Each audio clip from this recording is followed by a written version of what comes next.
shit. Cause me know she not give away the niceness. How me know say she keep it private.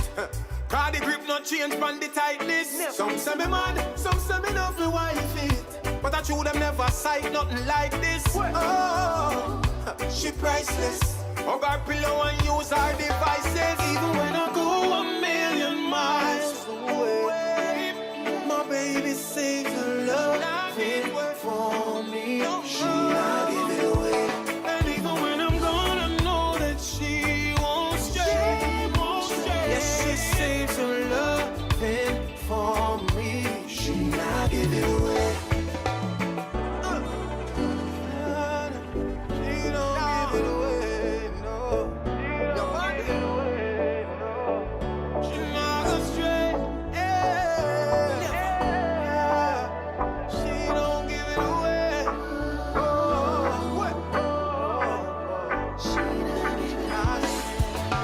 She not straight, now he's with.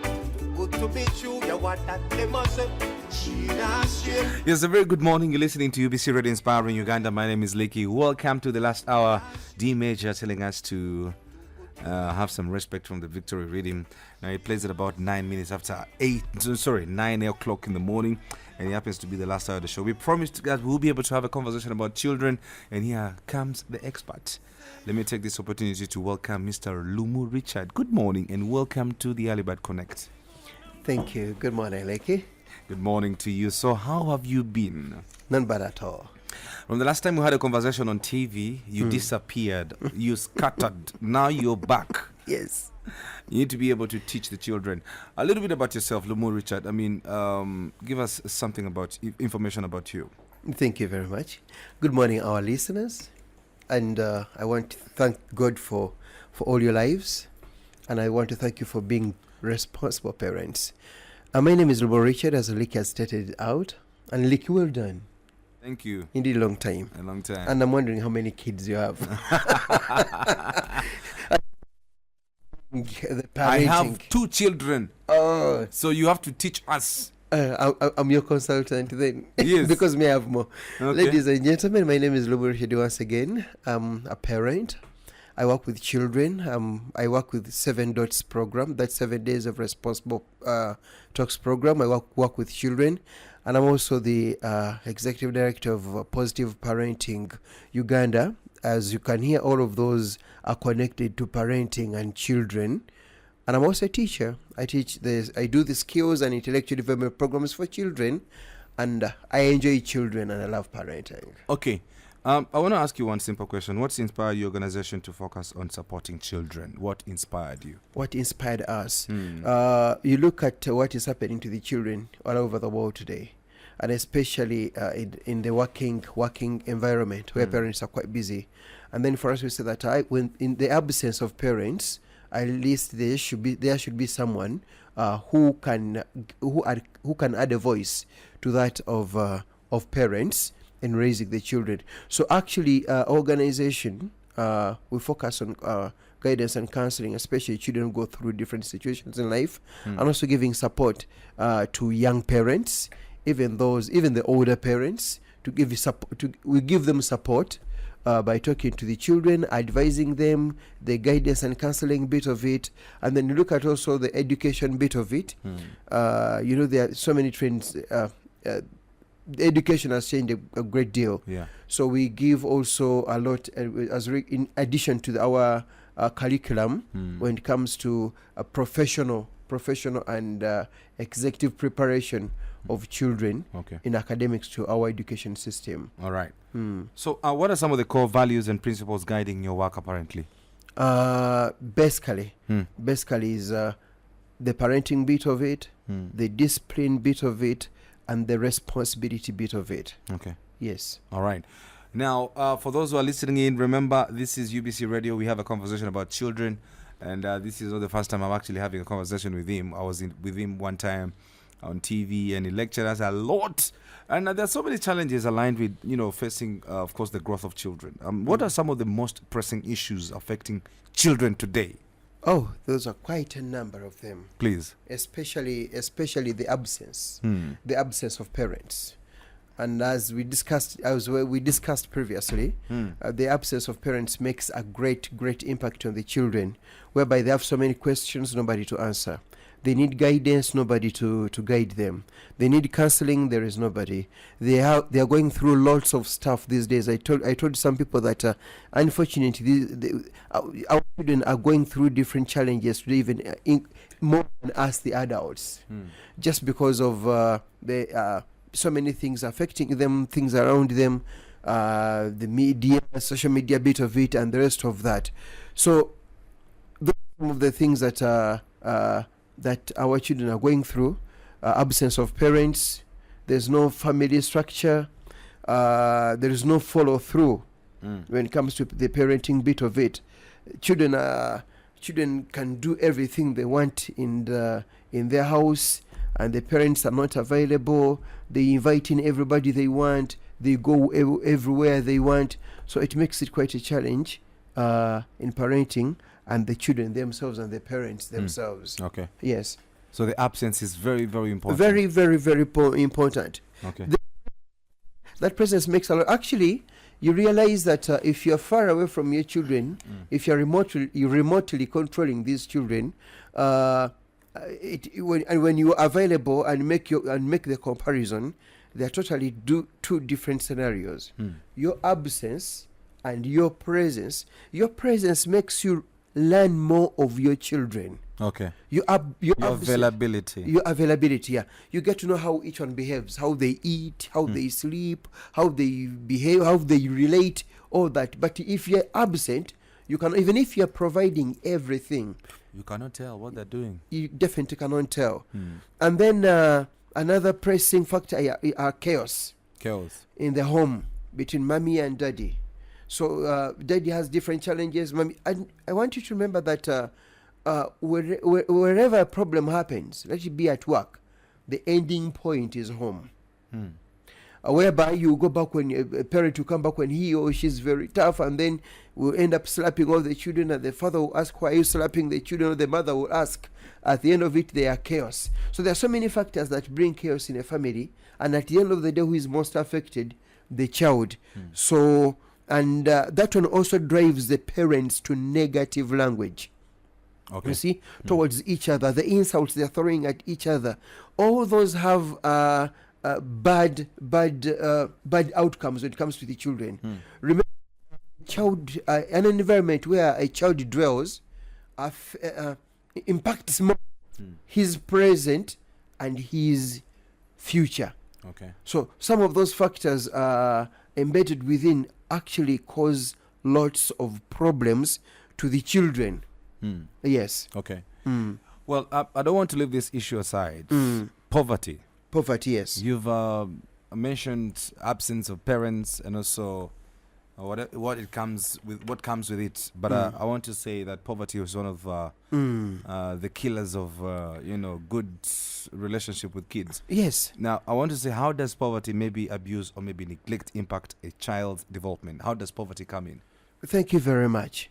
When you are unable to provide everything your child, not necessarily everything, but what you can, and you have got to know your limits. You see how Leaky behave. If I try to behave like how Leaky behaves, because Leaky can provide everything for his child, because he's got some toke. We call it toke. He has got some more money, more than I. Definitely, that will cause more problems to the family or to the child. Now, if you are in a scenario where a parent is unable to provide everything or what he can to the child, brings problems whereby a child will find ways of getting it. It could lead to stealing, diseases, because you have no money. The diseases will escalate because you have no money to pay for the hospital bills and the rest of that. The children have nothing to put on. They will go for scrap.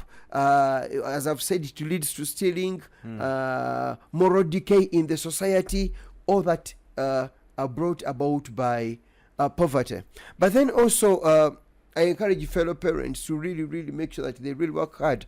And if you really cannot provide everything, explain to your child that we cannot be like everyone else because our income is like this, but we are struggling. You're struggling. Yeah, but sometimes we parents even put ourselves so much pressure because we want to give everything the children desire, not forgetting our class or status.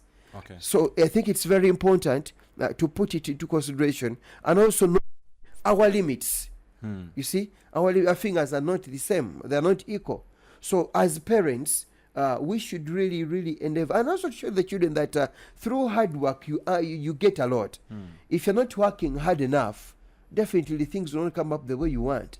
So the children should see that mommy is working, daddy is trying, but this is what they can afford. Okay. And then you've got to be patient. Okay. Yes. Another big thing that we need to be looking forward to is abuse and neglect. Yes. Talk to us about abuse and neglect. What are some of the forms of abusing children? Oh, there's so many forms of abuse. For instance, there is mistreatment. Mistreatment. Yeah, there's mistreatment. There's giving children a lot of work that does not suit their age. There is rape. Yeah. There is excessive beating. That's falls under mistreatment. Excessive beating, the negative language you've talked about, all that affects the children so much. And actually, if a child, as I said, that grows up in that kind of environment, will transfer the same to the next generation. All the years he goes by. So those are the different.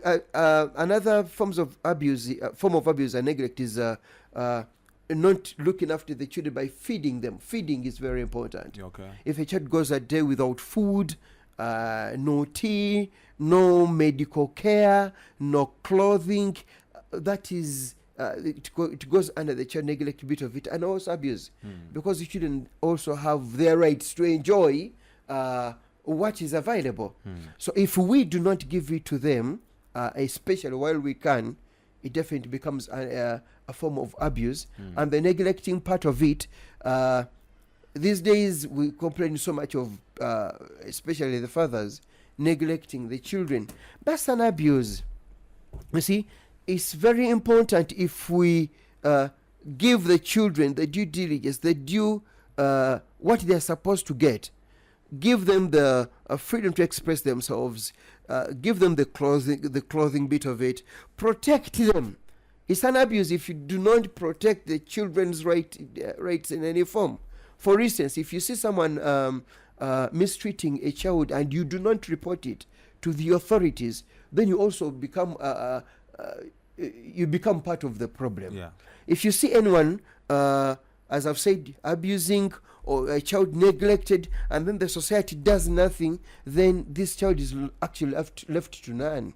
Then, there is a saying that when a child is born is for the whole community. Yeah. And it's true when it comes to African culture. When a neighbor lacks water, we'll send the child to go and bring water. Yes. From the neighbor. Yes, those are the different forms of abuse, and the child neglect in that respect that we should really look at as the adults and in our communities. Let us give the children what they're meant to get, and let us protect them at any cost. Because if we do not, then we are leaving them for who? Do not neglect them in any way. As we've said, give them the necessities. Take them to school. You see, if you need to punish them accordingly. Give punishments according to their age. Okay. All forms of mistreatment should also be discouraged. Okay. I know all the neglect, abuse, and poverty comes with trauma. Yes. So what role does trauma play in shaping a child's life? Trauma. That one brings so many problems. Trauma. When a child is severely mistreated, will be traumatized. Yeah. 2, when a constant usage of negative language, in Uganda we call it okuvuma, all the sorts of insults and the rest of that, causes trauma. Rape causes trauma. All those examples cause unspeakable trauma to a child. Now, the trauma of it will negatively impact the child in his current age, and even in the future. How? The child will become restless. The child will be rebellious. Yes, the child will fight everyone, and also the indiscipline bit of it caused by trauma. And also it also causes other diseases that come along with it. You see? So the role it plays in the family and the society is totally negative. Definitely the society will actually face the wrath of this traumatized child. And also trauma causes also stunted growth, because the child is totally traumatized. The growth cannot be exactly the same as one who is not.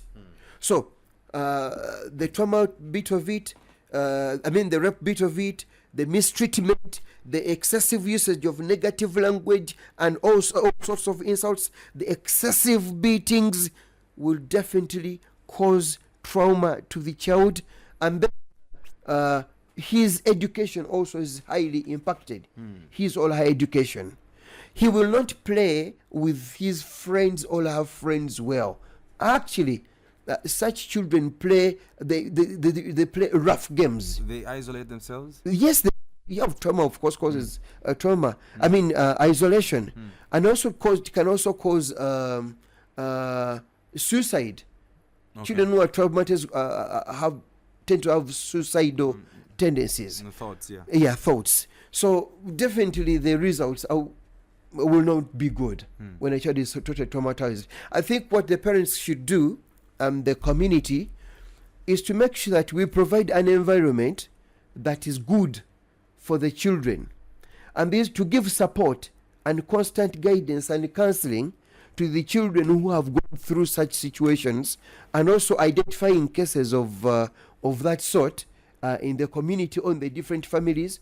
And then you can notify either the church or the religious leaders, and also talking to the parents to see at least situations that cause trauma to the children are minimized. Okay. Yes. Now, children with low self-esteem, children who are a bit dull, we understand there's so many things that bring about that. How do we boost their low self-esteem? How do we make them become a bit sharper? What brings about low self-esteem anyway? First of all, the inferiority complex, a bit of it. Okay. The most outstanding bit of it is one, appreciation or encouragement. When a child is constantly not appreciated, will definitely have low self-esteem and confidence. Lack of appreciation and encouragement, as I've said, if you do not encourage a child or praise a child upon him doing something that is good, will definitely feel that maybe I'm not good enough. And also another bit of it is comparison. Constant comparison of your children to the others. You are not good as the other one. So and so's children are very good. Now look at yourself. You're not good enough. Definitely the child. Actually, let me give an example. I had a sister of mine who was in secondary, and the teachers constantly told her that you are stupid. In Luganda, uli musiru. Tolina magezi. You're not intelligent enough. That got stuck into the girl's head, and the performance kept on dropping and dropping. Even at the compound, in other activities, the child was not good. When I came in to ask, she said, "I'm stupid." And I asked, "Who said you are stupid? Oh, you are dull." "My teacher says so." You see? So I had to boost up her self-esteem and confidence by letting her believe in herself. And when she realized that she's actually is not the same as everyone else, or labeled as she was, she got back on track. So the constant demotivation, the constant not praising the children will not lift up their self-esteem and confidence. You see, even if I think we should learn to realize that the children are totally different. Okay. Yours is different from mine. Mine is different from yours. From yours, yes. And they are gifted in so many other ways. Differently. The is that we do not get to know where our children are intellectually gifted. If I yours who is gifted at singing, and then I say you're not as good at singing like Licky's child, then how will my child feel? The thing is, realize your child's intellectual giftedness. Okay. Where is he basically talented? You can use what he is good at to uplift others. Because all he has strength somewhere. But if you fail to realize where his or her strength lies, then you think that your child is not as good as everybody else. So if you don't look at those areas, definitely our children's self-esteem and confidence will not be boosted. So if you have to boost them, in a nutshell, motivate them. Okay. Or praise them, appreciate them all, encourage them, give them support where necessary. If they need guidance, do the guidance bit of it. Talk to them, uplift them when they are down. If you do not, they will definitely happen to think that they are inferior, and they grow up with that inferiority complex and will not be able to explore. Yeah, to explore anything out of them. Have you ever seen somebody whose child comes to talk to him and then he says, you go away, don't come back, go and play, don't come back to me, you're disturbing my peace. You are already lowering his esteem, also the confidence. How will they come to talk to you? How will they explain to you? They'll definitely keep away from you. You see, when they have a problem, they'll sit and they'll be by themselves. Because they will not be having anyone to open up to. Okay. So it's very important you give an ear, as we've said, support, praise, encourage, supervise, and then definitely their self-esteem will be up and a explore of their latent abilities. Well, we're still talking about some of the pressing issues or challenges that come along, of course, with raising good children in our society. And we've talked about poverty, abuse, neglect. We talked about low self-esteem. One other thing that I'd love you to really talk about, which is so pressing to me, is about the environment. Give us a picture of what sort of environment should be available to contain good behavior of children in raising them. The environment affects the children a lot, either positively or negatively. If a child draws in an environment that is abusive environment, mother is fighting, daddy is fighting, the sisters are fighting, the cats are fighting, the dogs are fighting, what will be the results? Not good. The child will be a fighter. If a child draws in an environment where there is peace, people don't shout at each other, they respect each other. Take an example. If I brought a hot kettle around here full of hot water, the whole environment will definitely get warm. Because of the warmth that is in the kettle. So the whole environment is warmed up. It is exactly the same thing. Actually, our children are spoiled by what they find in the environment. You get it? When they are born into a family that is religious, like you religious, how you grow. I mean, you require how you grow up. It means that the religion bit of it will grow up with you.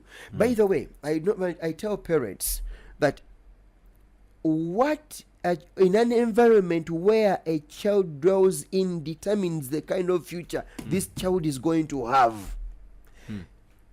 And I tell people that what the child picks up from the environment, let it be practical, let it be verbal, it will definitely impact the child, as we have said, either positively or negatively. And what you tell a child when he or she is growing up will definitely come back in life later on. So, in an instance where an environment is bad, definitely the child will be bad.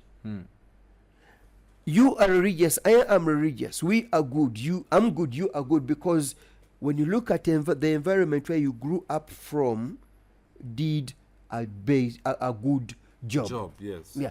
If when you look at the people who are rebels, they fight, they quarrel, they take people's things, just know that the environment where they grew up was bad.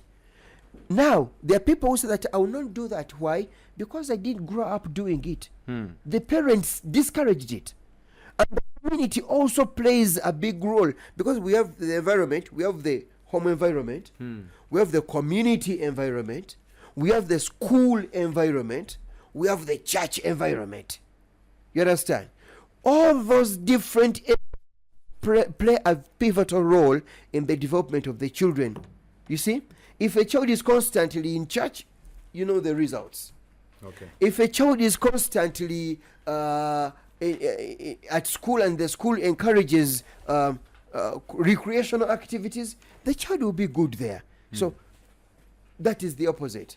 Okay. So if the environment is negative, the child will grow up in a negative form. Positive, then expect good things out of the child. Yes, sir.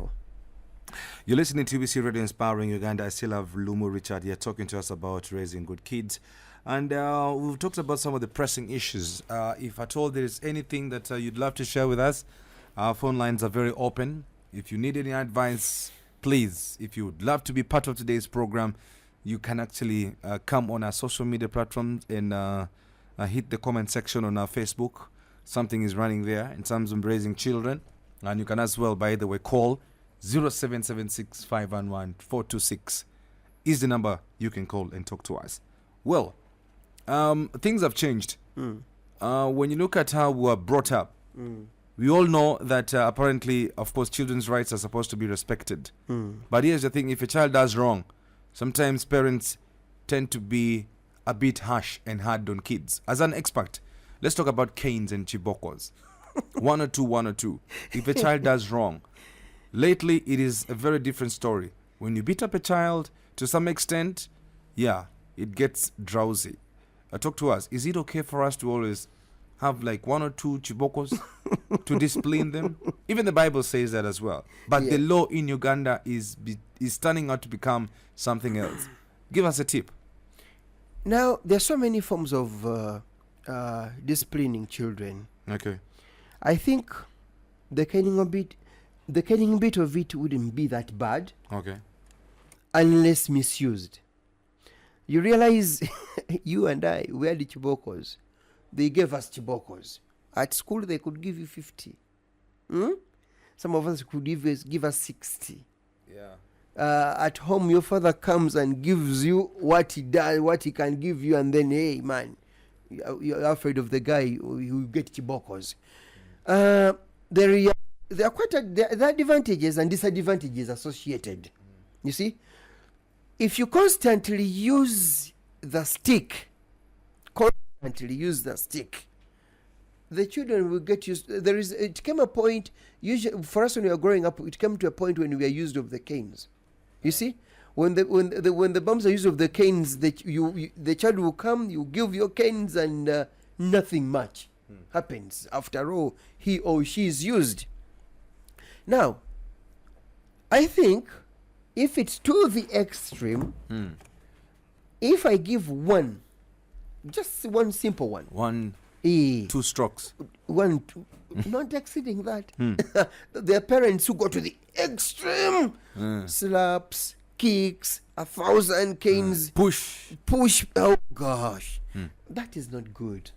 And because we should create a friendly environment with our children, and also to show them that it's not. To show them that when you've done something bad, you can be punished this way. Good morning. Good morning, Mr. Leakey. Yes, Toko, you're live on radio. We were talking about children. Good, you've actually happened to join us this morning. So tell us. Yeah, I'm happy for that program. Okay. Our guest was talking about how to raise a good child, either in the churches, and we should avoid quarreling at home, and to keep kids at school. But now I want to get a tip from him. A tip. We are giving children at times morning money for breakfast and other small things at school. But you will find that maybe after 1 month, 2 months, you will see a kid with a powerful phone, a smartphone on their hand. But when you ask the kid, where did you get the money? You can say, okay, this is the money which you have been given me for facilitation at school. But now, if you go deeper, the kid can say, even my friends in the school, they have a smartphone, so I get a phone. But you can try your level best at home and be a good person, everything nice. But those kids are usually now getting spoiled at school. And there are times at school they say they don't need a phone. One time I heard people complaining that they don't need ICT things at school. What best thing can you give for us? Because now you can say, okay, let my kid be at school, let my kid be at church, let him also be Morocco at home. But somewhere they keep getting spoiled and spoiled and spoiled. I don't know which tip can you give us a parent. Thank you very much. I'm Toko from Baga. All right, Toko, thank you for your thoughts. That's a very big concern. Many times money is given to these kids, but they be keeping it somewhere. After some time, you're going to see him or her with a very nice, good, beautiful smartphone. How do you approach the issues Now, concerning that? Yeah. I appreciate our caller. Thank you very much, Saba, for calling. There is a problem we have as parents. There are parents who are not usually available and happen to think that let me try to provide everything my daughter or my son wants. Parents do that in form of giving money.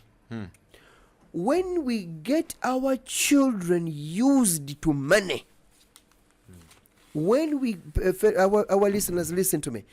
If we get used to giving our children money and our children love money, that is a very, very big problem. You should have a limit as a parent, a limit and a budget. When you give your child 50,000 for as pocket money, ask for accountability of that money. And do not constantly give money. Every time the child asks for money, you give. When you're dropping the child, you give. When you come to visit you in the course of the week, you give. VD, you give. Before the term ends, you send money. And you don't ask where this money goes. That becomes a problem. I actually have a child who was expelled from school because he bought a phone worth 1 million. You get it? Now 1 million, where had it come from? It was from the parents. The habits of giving, yes. Yes. I actually got a problem when we were doing our 7 Doors program at Kaboja last year. The child had a phone that the parent wasn't aware of, and the child was buying data on that phone, and the parent was not aware. You get it? And the parent was concerned of how the child is behaving, but he gets everything from the from the internet.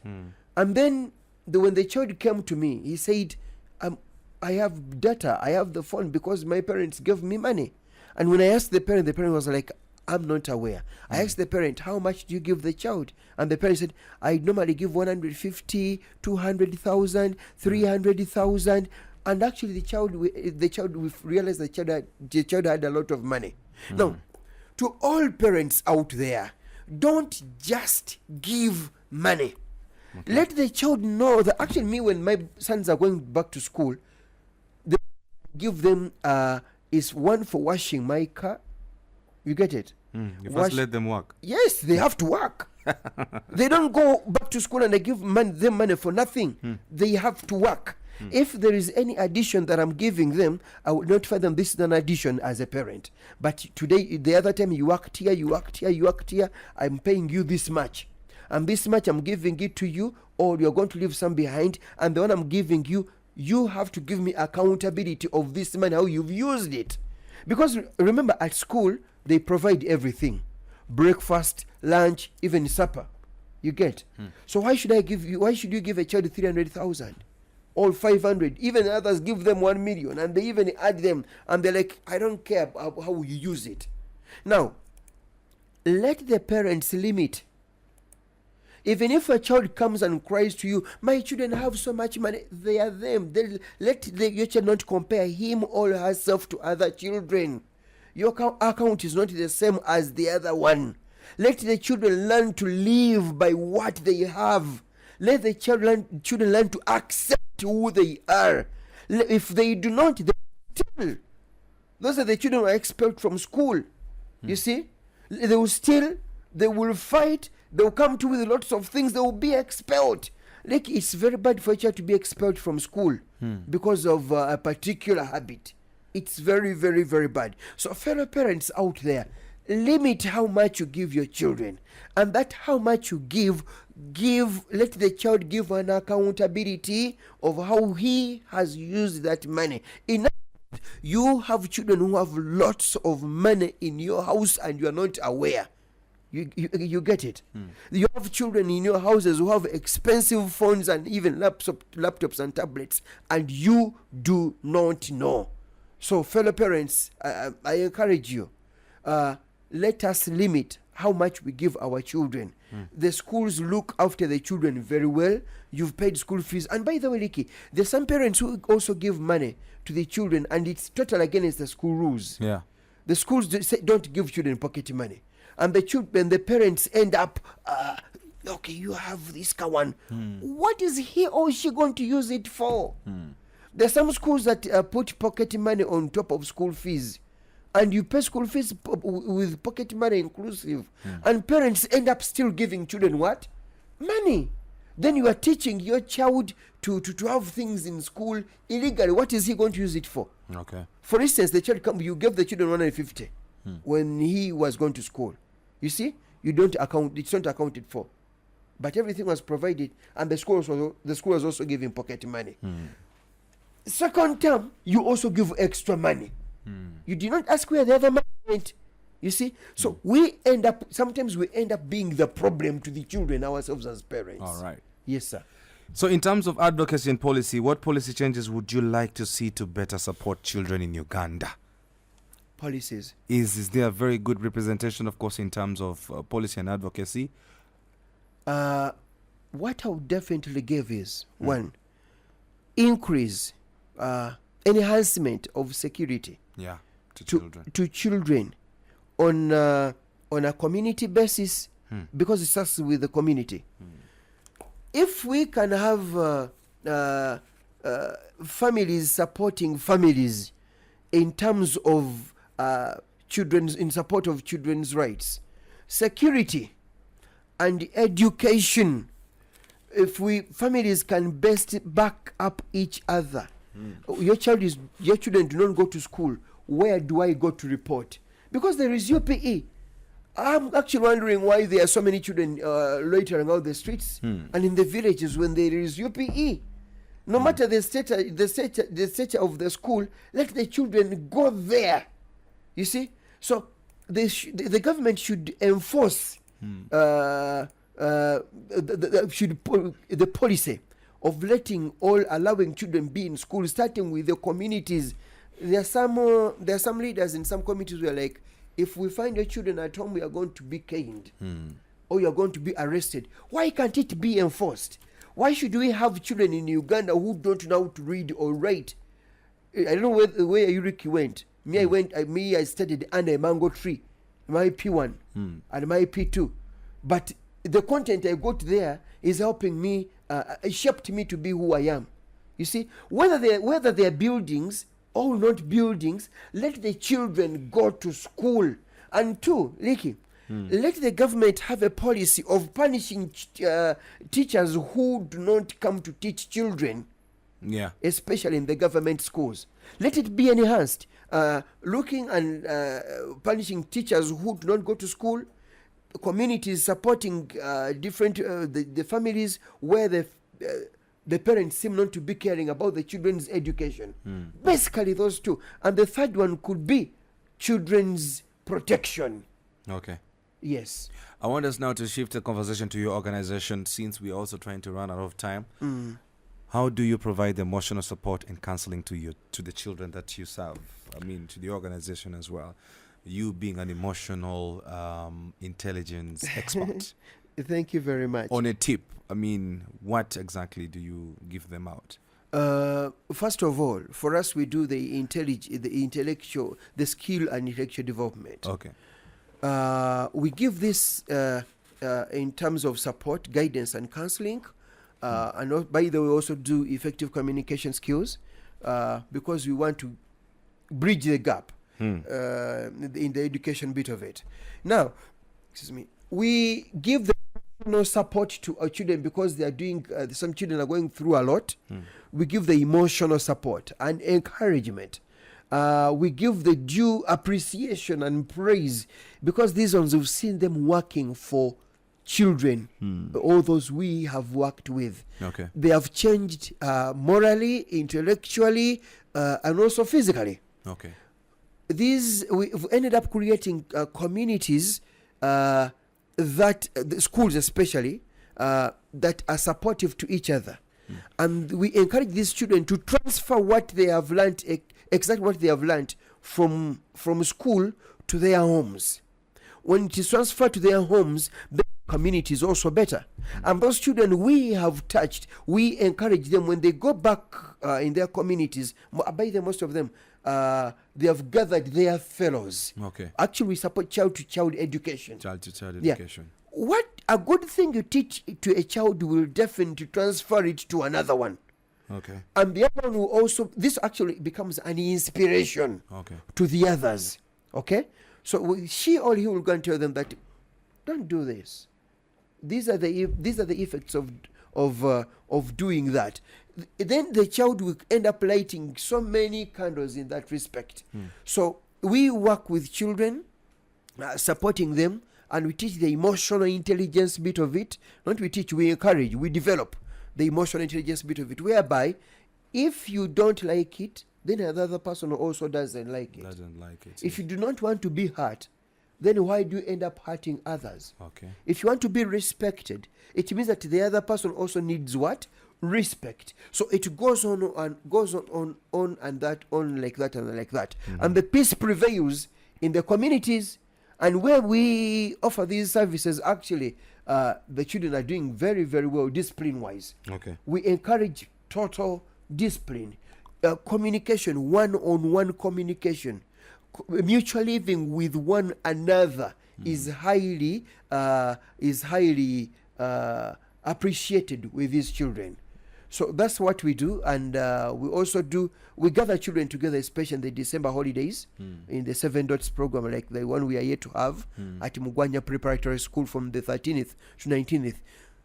All parents who have different challenges, they send their children to us. Okay. Those who need support, those who do not need support, and they also do career guidance bit of it. Does it come for free, or there's some little of payment that parents are supposed to make? The parents make a contribution. Okay. For instance, for this year, it will be 270,000. How many days? 7 days. 7 days. And it's residential. Residential. And throughout those 7 days, there is constant guidance and counseling.